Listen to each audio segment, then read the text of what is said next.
नमस्कार दोस्तों, कैसे हैं आप सब। पहाड़ों की रानी मंसूरी में आपका स्वागत है।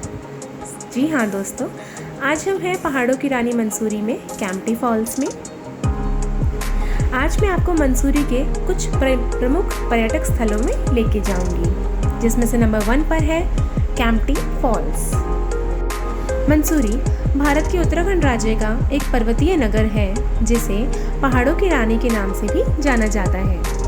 देहरादून से लगभग 35 किलोमीटर की दूरी पर स्थित मंसूरी उन स्थानों में से एक है जहां लोग बार बार आते जाते हैं। यहाँ पर सबसे प्रमुख घूमने का स्थान कैंपटी वाटरफॉल है, जो आपके सामने है, जो मंसूरी से लगभग 15 किलोमीटर की दूरी पर स्थित है।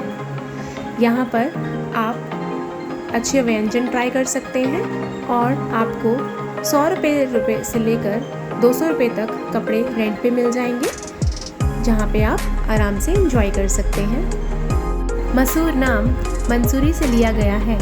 मसूर एक प्रकार की झाड़ी होती है जो एक बार इस क्षेत्र में बहुत पाई गई थी। अधिकांशतः कई लोगों के द्वारा इसे मंसूरी नाम से भी पुकारा जाता है।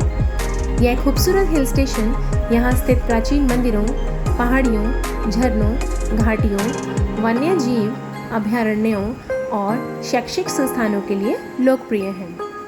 ज्वाला देवी मंदिर, नाग देवता मंदिर, भद्रराज मंदिर मंसूरी और उसके आसपास स्थित कुछ नामचीन धार्मिक स्थलों में से एक है।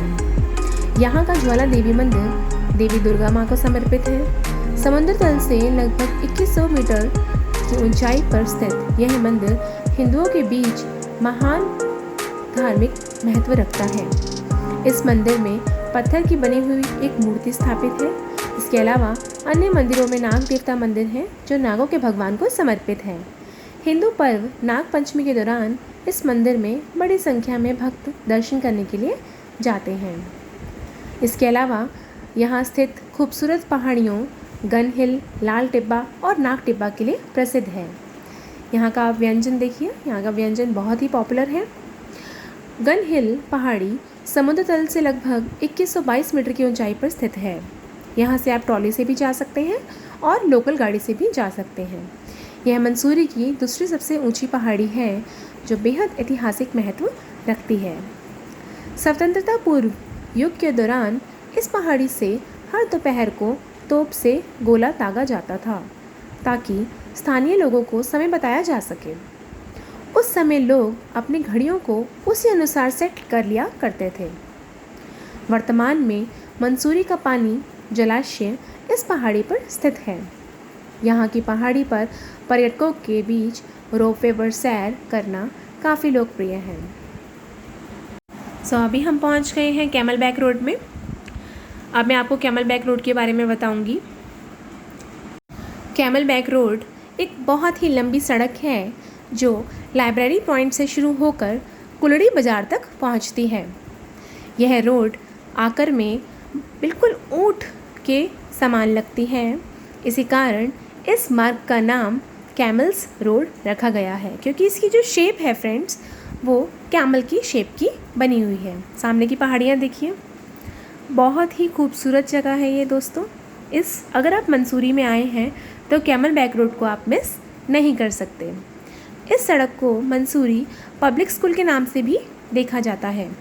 साथ ही यहाँ के स्थानीय निवासी इस सड़क को सुबह शाम टहलने के समय भी देख सकते हैं। यहाँ से आपको सामने बर्फ़ के लदे हुए पहाड़ नज़र आएंगे। अगर आप ध्यान से देखेंगे तो आपको सामने पूरा हिमालय का दर्शन दिखेगा। इस 2 किलोमीटर की रोड को आप पैदल भी कवर कर सकते हैं, रिक्शा से भी कवर कर सकते हैं, अपनी लोकल स्कूटी को हायर करके भी कवर कर सकते हैं, और यदि आपके पास अपनी गाड़ी है तो आप उस गाड़ी से भी इस रोड को कवर कर सकते हैं। इस कैमल बैक रोड पे बहुत सारे होटल्स हैं जहाँ पे आप स्टे कर सकते हैं, जहाँ से डायरेक्ट आपको विंडो फेसिंग रूम्स मिल जाएंगे, जो आपको इन पर्वत श्रृंखलाओं के सामने का नज़ारा आप देखने को बनेगा। यहाँ रहने के लिए होम स्टेज भी हैं, 5 स्टार होटल्स भी हैं और लग्जरियस प्रॉपर्टीज़ भी हैं। अगर आप कैमल बैक रोड पे रहना चाहते हैं तो यहाँ डिफरेंट प्रॉपर्टीज़ हैं, लेकिन अगर आपको दून वैली देखना है तो आपको मेन मॉल रोड पर ही रहना होगा, जहाँ से आपको मेन दून वैली के दर्शन होंगे। देहरादून की जो डीप वैली है तो वो आपको मंसूरी से आराम से दिखाई देता है। आप दिन में भी देख सकते हैं और उसको रात में भी देख सकते हैं। मंसूरी में रहने का खर्च 800 रुपये से शुरू होकर 10,000 रुपये तक भी जा सकता है। ये आपके पॉकेट पे डिपेंड करता है कि आप कैसा होटल स्टे करना चाहेंगे।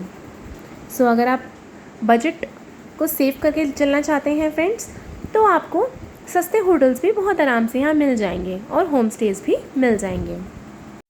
कैमल बैक रोड मंसूरी के लाइब्रेरी बस स्टैंड से लगभग 3 किलोमीटर लंबा रोड है। इस रोड का नाम एक चट्टान के आधार पर रखा गया था, जिसका आकार एकदम ऊंट के पीठ की आकार की तरह है, जो आपको बाइनोकुलर्स से नज़र आ जाता है। इस रोड का निर्माण 1845 ईस्वी में हुआ था। इस रोड पर आपको एक प्राचीन हवा महल भी देखने को मिलेगा, जहाँ बहुत ठंडी हवा चलती है, जहाँ से आप बैठकर मंसूरी की बेहद खूबसूरत चोटियों को आराम से देख सकते हैं। इस हवा महल को पहले स्कैंडल पॉइंट के नाम से भी जाना जाता था।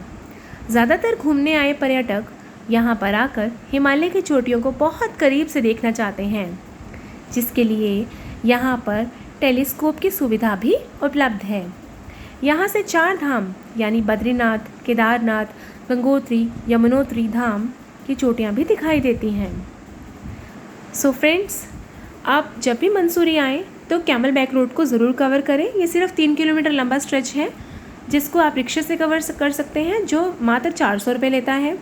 अगर आप लोकल लोगों से एक स्कूटी हायर कर लेते हैं तो उसका किराया 500 रुपये से 600 रुपये 12 घंटे का होता है। आप अपना उसमें थोड़ा सा पेट्रोल फिल करवाइए और पेट्रोल से आप मंसूरी का लोकल स्थानों को आसानी से घूम सकते हैं। साथ ही अब हम बात करेंगे लाल टिब्बा के बारे में। लाल टिब्बा मंसूरी के लंडौर क्षेत्र का सबसे ऊंचा स्थान है, जो लाइब्रेरी बस स्टैंड से लगभग 5.5 किलोमीटर की दूरी पर स्थित है। मंसूरी में ये जगह घूमने के लिए सबसे अच्छी मानी जाती है। यहाँ से आपको सूर्योदय और सूर्यास्त के सुंदर दृश्य देखने को मिलेंगे। रेड हिल में डिपो होने के कारण इसे डिपो हिल भी कहा जाता है, जिसमें भारतीय सेना शिविर, दूरदर्शन टावर और ऑल इंडिया रेडियो भी शामिल है। हिमालय पर्वतों के सुंदर दृश्य को देखने के लिए यहाँ की नगर पालिका ने टावर पर एक दूरबीन को रखा गया था, ताकि यहाँ पर घूमने आए पर्यटक हिमालय पर्वतों को बड़े नज़दीक से देख सकें। और आपको हिमालय पर्वत के दर्शन अक्टूबर माह से लेकर मार्च तक आराम से दिख जाएंगे। अगर आप मार्च अप्रैल में आते हैं तब भी आपको आराम से दिख जाएंगे, लेकिन फ्रेंड्स अगर आप मानसून में आते हैं तो आपको हिमालय दर्शन होना थोड़ा सा मुश्किल होगा। सो फ्रेंड्स, अगर आपके पास 2 दिन का प्लान है, आप 2 दिन के लिए अगर आ रहे हैं, तो मंसूरी में पहले दिन आप कैंपटी फॉल्स, तिब्बती बौद्ध मंदिर, कैमल्स बैक रोड, लाल टिब्बा और मॉल रोड ज़रूर जाइए, इसको मिस ना करिए। अब बात करते हैं दूसरे दिन की।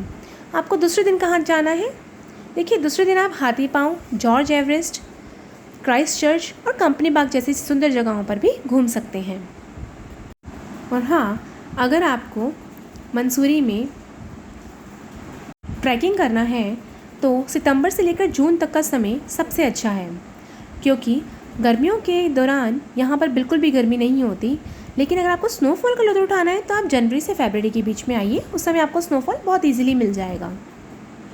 यहाँ पे बहुत ही अच्छे खाने के स्थान हैं, रेस्टोरेंट्स हैं, लोकल फूड है, जिसको आप इंजॉय कर सकते हैं। So plan your trip guys. Thank you.